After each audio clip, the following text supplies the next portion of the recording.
today's challenge. There will be a nutrition class upstairs with Dr. Dave Weed right here. And Amanda Raposo. So that's upstairs in the community room. On my own, because I have family in Maine and we had gone up to visit and they took pictures, my siblings, my mom. And in 4 years I only lost a little over 50 pounds. But then my sister-in-law, Renee, kept asking me every year, join the challenge, join the challenge. 2013, I'm finally like, I'm going to join it with her. So then we've had teams and stuff, and I just continue with the same thing. And in those 8 months total, 2 challenges, I lost over 50 pounds too. So see what I did in like 8 months compared to 4 years, that it took me that much longer. Yeah. So the exercising helps also. Oh, certainly. And then last year, February, I started coming to Fusion Unlimited, which is 3 times a week. You know, unless my children had something going on, I couldn't get here, but incorporating exercising is very important also to keep, well, at least for me, to keep my metabolism going. Yeah. So yeah, I also Yeah. Congratulations. This is my friend Kara. He's on our team too. Wonderful. Wonderful. So, any other small changes people have made since starting the challenge last week? Yeah? Adding water. Like I find when I'm not doing the challenge, I don't drink as much water. So I've really enjoyed a cup of coffee since my second son came. Thank you. That second kid pushed right over there. So I now, if I have a tea or a coffee in the morning, I can't have another one until I finish my waters. Oh, good. So it's just something, it makes me drink it a lot faster too. I really want that coffee. We don't have that water transport to get the nutrients to our cells. We may still be starving at a cellular level. So it is definitely important to be hydrated. Awesome. What are you guys looking forward to seeing nutritionally from these talks going forward over the next 12 weeks or so? I'm just hoping to make better choices, to learn how to make better choices. Yeah. Excellent. I need ideas for what to make for not only myself but the family. I Yeah, can't like make just for recipes. me. What are my kids going to be willing to eat? They're not going to want to eat kale, and so I need to know what's easy, quick, and nutritious for them. Okay. Yes, yeah. Easy recipes, that's good. Yeah. I find that because I have 2 small, well not small anymore, children, and I find like sometimes it's not modifying what I'm making so much, but modifying maybe what I'm gonna have it. So if we're all having chicken, maybe I make double the vegetables for me, or like I make a vegetable Portuguese soup that's like all vegetables but with chicken chorizo. So I still feel like I'm getting like the same food I grew up on, Yeah. and nobody knows. Like I just don't tell them they're eating chicken chorizo and like just like that. That sometimes works. I've switched to Greek pasta, and as long as I don't tell Jim, he's good with it. Who's sorry? But I find like I can't really change everything I make. Like they're gonna still want, and I want to teach them healthy habits now. That it's not so much like this is my food, that's your food, but just making it all for the same family, but slowly modifying it, and it comes around. Yep. Very good. I will throw my own input here. I live with my husband is totally not on the same wavelength as me. He still eats white bread and loves his I can't believe it's not butter, and so there are some things that I will buy different stuff for him, and I will buy my own like Joseph wraps or whatever for myself. There was one day that he really wanted to have Kentucky Fried Steak, Country Fried Steak, sorry. He had seen it on a TV program and he's like, I want to make this for dinner. I'm like, awesome. All right, well, that's a lot of flour, and just self-disclosure, I am on a low-carb / ketogenic diet. So that's my own personal carb level that I can tolerate. So I'm like, that's a lot of flour on the outside of it. So I went to my computer and I just Googled, and it's amazing what you'll find when you go low-carb whatever. So I did low-carb country fried steak, and they suggested using almond flour. And so he did his in his regular flour, and I did mine first with the almond flour, and I gotta tell you, it was awesome. It was so good. So there's different ways that you can modify your own, and it does take experimentation. It takes some work. You know, he really wanted to have mashed potatoes with that, so I made myself mashed cauliflower. And sometimes it ends up being that you do double the work there. Sometimes, you know, he doesn't mind just having some kind of a protein with a lot of veggies, and he's cool with that. So then we'll have that, and I'll put a little extra butter or coconut oil on my veggies. But you had a suggestion. Oh, I'm sorry. She was talking about different things with having children and things like how you can incorporate stuff. I make this taco soup and it actually comes out like a chili. It's with ground turkey. It's you can do ground chicken if you want to. Put a lot of like black beans, fresh frozen corn, tomatoes.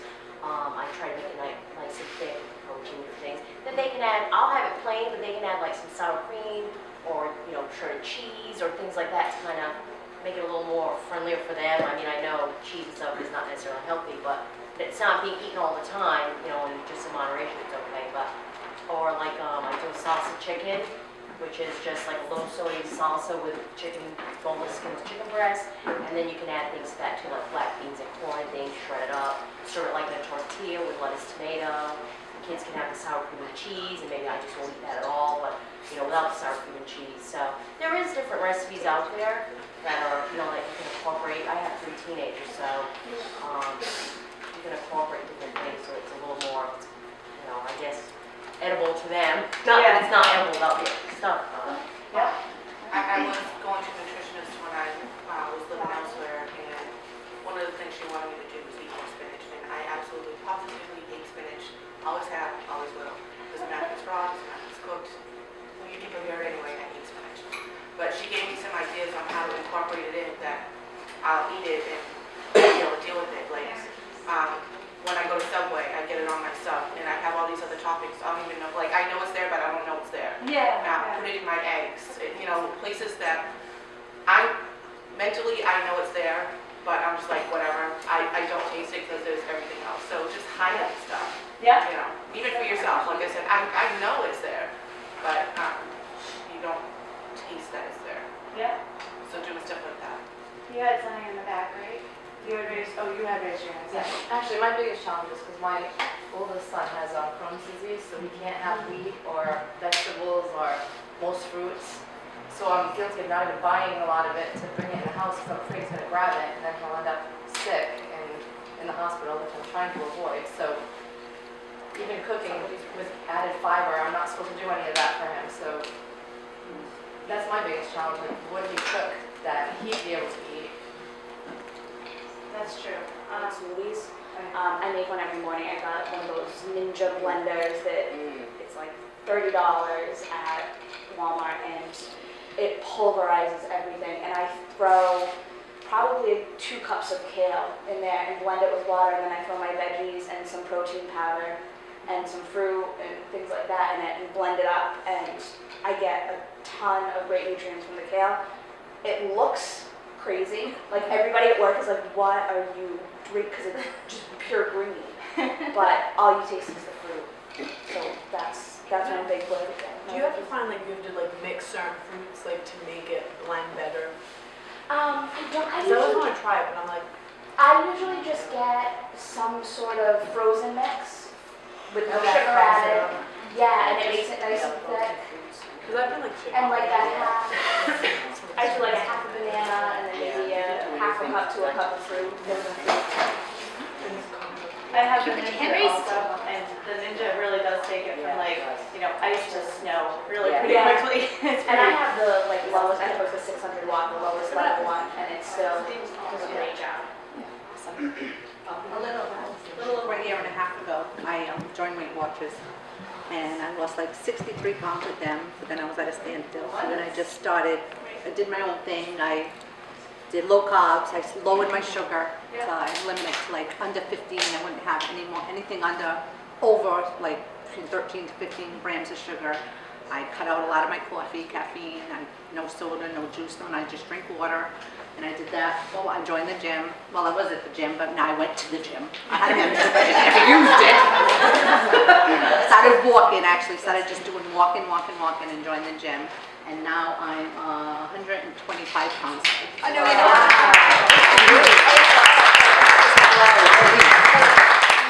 combination of all that, or do you feel like one thing helped you more than another, or? No, I think it was a combination of everything. Obviously, going to the gym helps. I mean, I joined the challenge, but the only thing I really haven't changed much since I joined the challenge. I've started drinking more water. I got off of drinking water. I drank it, but I got off of it, so I'm drinking more water. I just work out more now because I take advantage of the gym I go to every morning. And I think portion control too. it's portion control. We go out to eat and I eat half the pizza and she has half a slice, so. Yes, no, no, it is. And one thing I learned is no one ate faster than me. I could wolf a meal down in 5 minutes. I could. So now I try to be more conscious of chewing, taking longer to eat it, and chewing more, and just taking longer to eat a meal. And get fuller faster. Yeah. And we go back to the full, right? Because hungry And it's sucks. okay to take half a meal home. And Sometimes it lasts me 3 meals now. That's true, wow.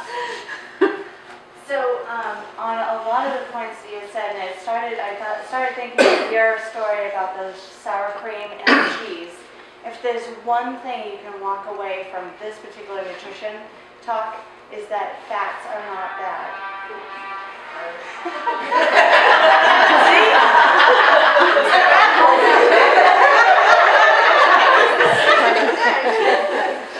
Fats are not bad.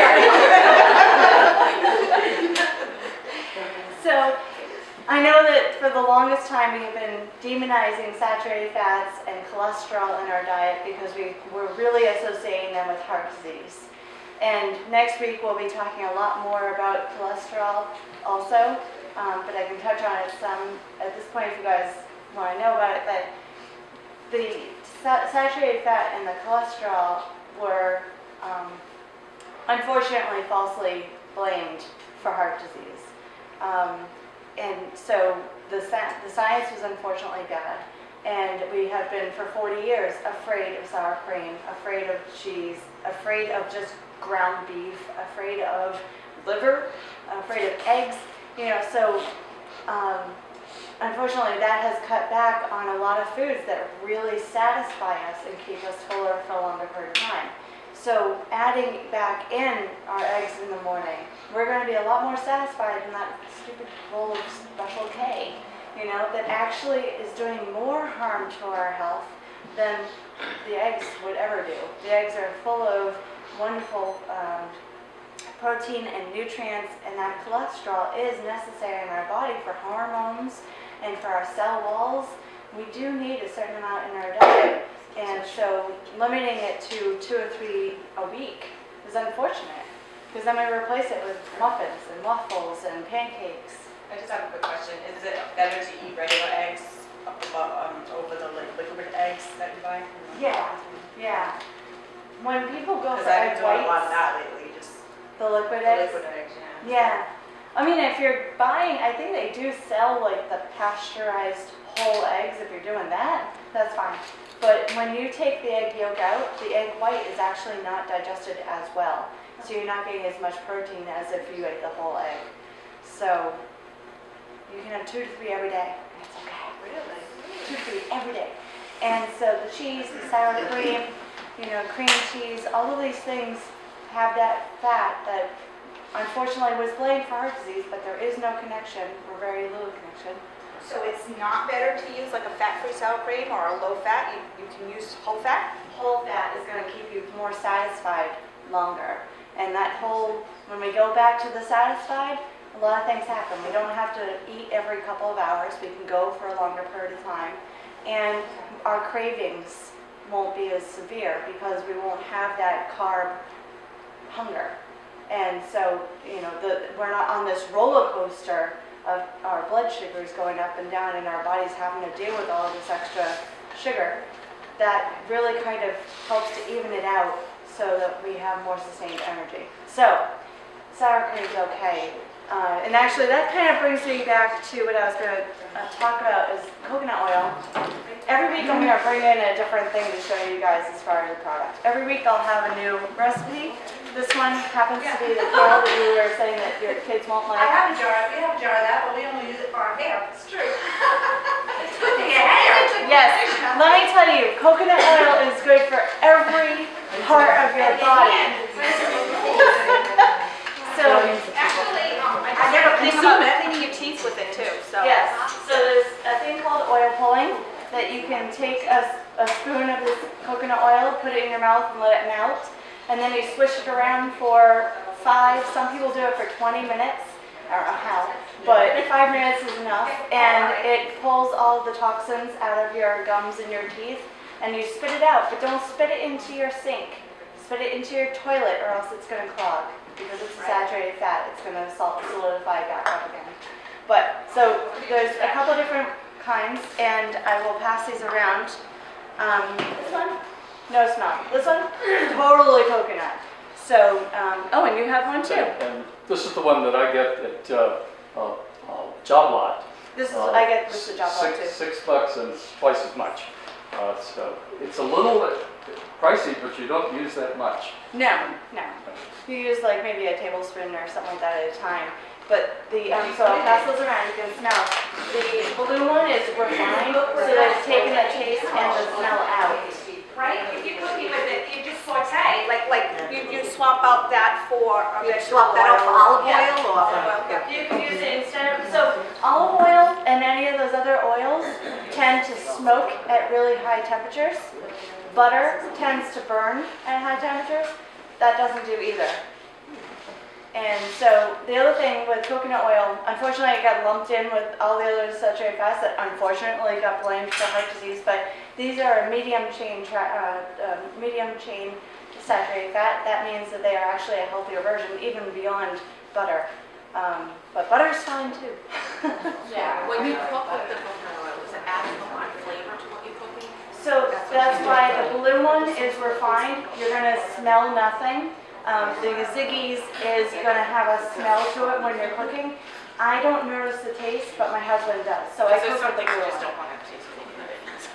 Yeah, yeah. I've cooked steaks with it. I've cooked veggies with it. The taste really isn't that prominent, but if you have a really sensitive palate, you might. Where do you get that? So I got the, like he said, he got his at Job Lot. I got the blue one at Job Lot. The other one I got at Dave's, because I live around, and it was more expensive, but I had run out and I was like, oh, I'm here, and I'm not going to be at Job Lot for a while. But I do prefer the Tahitian just because my husband doesn't complain. And it's, what's the difference between like the pressed and the non-pressed? Like, 'cause when you go by now, like even at Java, they have like organic, refined, pressed, non-pressed. So what does all that mean? It's just telling you how it's been manufactured. Is there a better?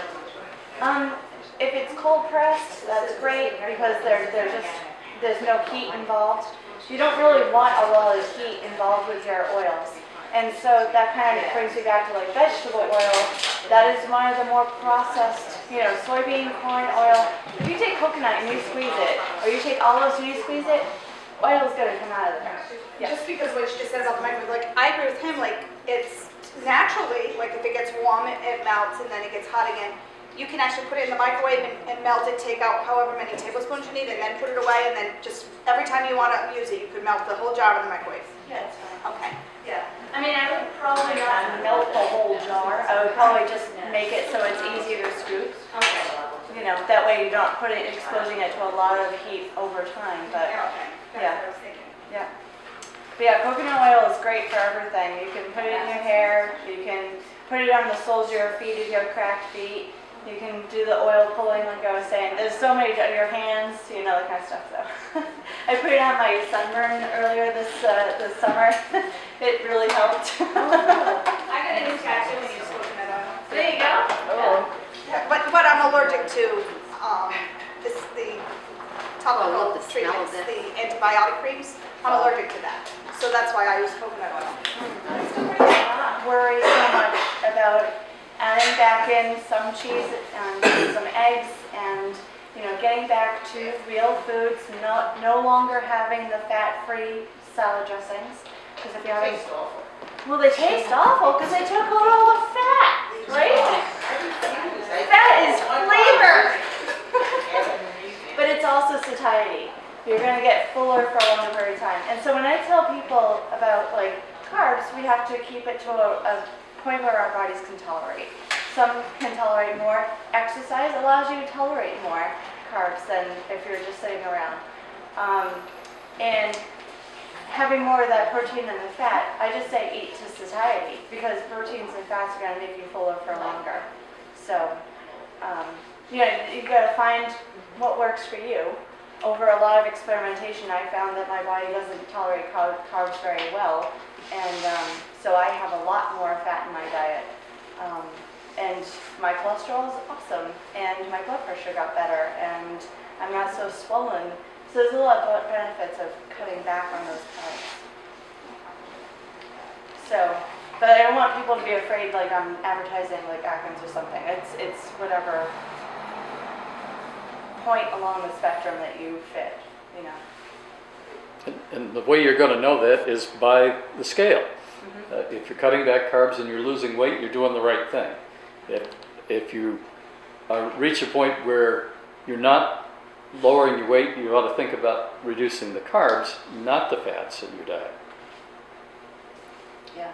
And some people may get stalled because they've reduced their carbs, but they haven't increased their fat, and your body does not need that energy. So, putting a little extra, the lady talking about spinach just left, but put butter on any vegetables and they're going to taste a lot better. So, plus there's a lot of nutrients that are fat soluble. We need the fat in order to absorb those vitamin A, vitamin D, vitamin E, and K. Without it, we're not going to get the most nutrition out of our foods. So, any other thoughts or questions? Yeah. Just have a question. I'm wrestling in my head with the carbs. I like to make homemade bread. So I don't know, obviously, breads with the carbs, but how can I still make the bread and not have it be introducing a whole lot more carbs than... Then that goes back to portion sizes. So, I mean, is there a different, a floured one that might be better? Certainly. Yeah, there's a lot of... So go back to, Mr. Google and go low-carb bread, and you'll find all kinds of recipes using almond flour, coconut flour, soy flour. Those are all very low carbohydrate flours. Usually there'll be like a mix of them. Sometimes there'll be like xanthan gum thrown into things. And all of those products I get at Job Lot because they sell the Bob's Red Mills, and they sell them for the cheapest. So they'll be my go-to store for my special products, whether it's coconut oil or my flours, or they have macadamia nuts, which are awesome. I see that a lot around. That's a lot, you use a lot of gluten-free recipes. What is it?